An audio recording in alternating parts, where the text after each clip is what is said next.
Okay, greetings everybody. Keith here. Hoping everybody's having a good day, enjoying life, living life, loving life. Coming at you tonight with a short one about the court events today. And before I get into it, I want to point out our brother Abiyah Israrel at We the People University. I ran across one of his videos, and like he said, he found it quite disturbing. I found it quite disturbing myself. And as it relates to the title here tonight, "Living with Tyranny," is what I'm talking about in my own court thing going on here. So we're going to discuss that, but I wanted to point out our brother Abiyah Israrel, We the People University. There's a link to a video he just did. Please go check it out. This is what we're talking about, living with tyranny. And he's also got a book he's putting out in 2 days. And so go check that out. Hit that like, share, and subscribe button over there, and see what he's got to present. He came from the inside. He's out. He used to be a law enforcement officer, and he gives some very, very good, insightful reflections of his own firsthand experiences, as well as tremendous reviews of videos. So go check him out. In the meantime, I went to court again this morning to address the issue as it relates to the bench warrant they had out. And if you remember, the last time I went to court, we had an agreement to dismiss the bond, and they would send me another summons. So I gave them an address and a certain 4-line address, so we're waiting for that. But I also mentioned that instead of posting the dismissal of the bond, she reneged to do that and posted a continuance. And that continuance was to serve the defendant with a summons for, I think it's December 23rd at 8:45 a.m. So we're going to see if we receive it in the mail. They're trying to tell me I have to register electronically. That ain't going to happen. Again, that's 18 USC 1589. If you're going to force me to register within your system under forced labor, that's use or threatened use or abuse of the legal process. I'm not subject to the legal process as that qualifies.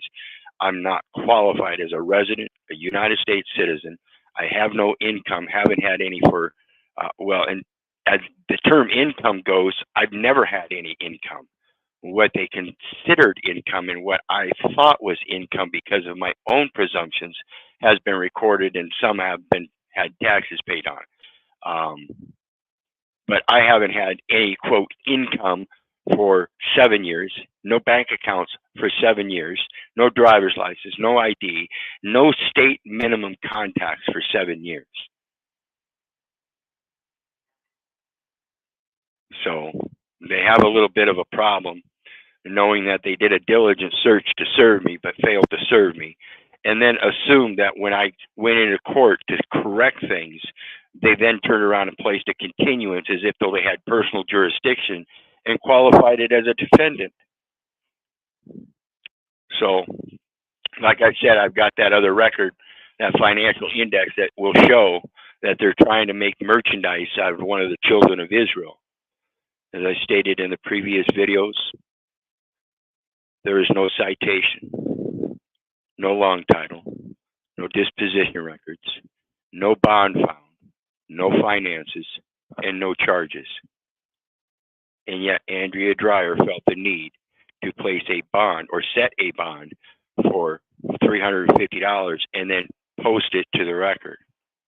Then when I went in to clarify it, she reneged on posting the dismissal of the bond so that she could reissue a summons in the mail, specifically why she asked me for my address. Now they're going to sit there and try to say I have to register online. No, I don't. No, I don't.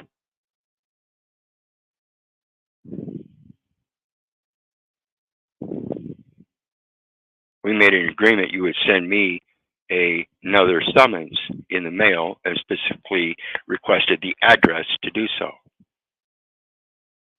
You will stick to the agreement or else prove yourself to be in dishonor. Period. Again, you would have to show that I'm subject to registration, which means to pledge. What am I pledging if I owe nothing? It must be the legal name and the use thereof. You know, something like a credit default swap, whereas you put down on the other side of the record that I'm some kind of investment firm and swap the last name for the firm name so you can use your credit device as if though you're the one extending credit.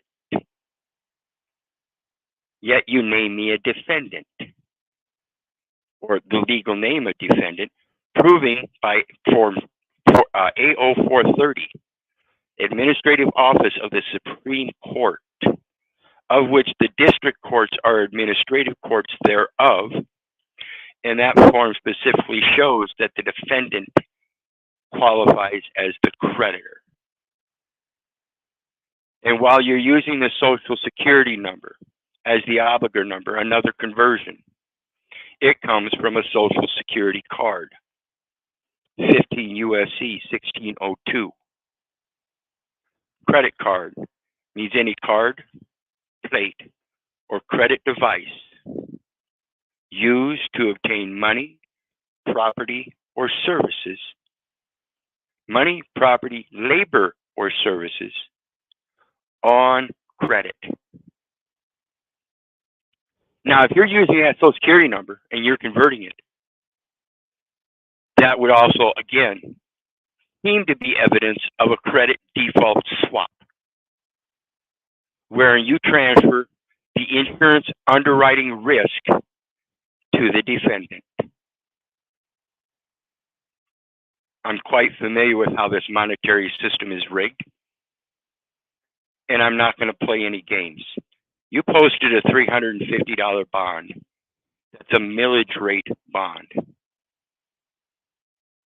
In other words, that's actually a $3.5 million bond in my eyes. Since you want to call me the investor of an investment firm, let's invest. I'm tired of playing with your short stack chips. Let's go to the big boy tables.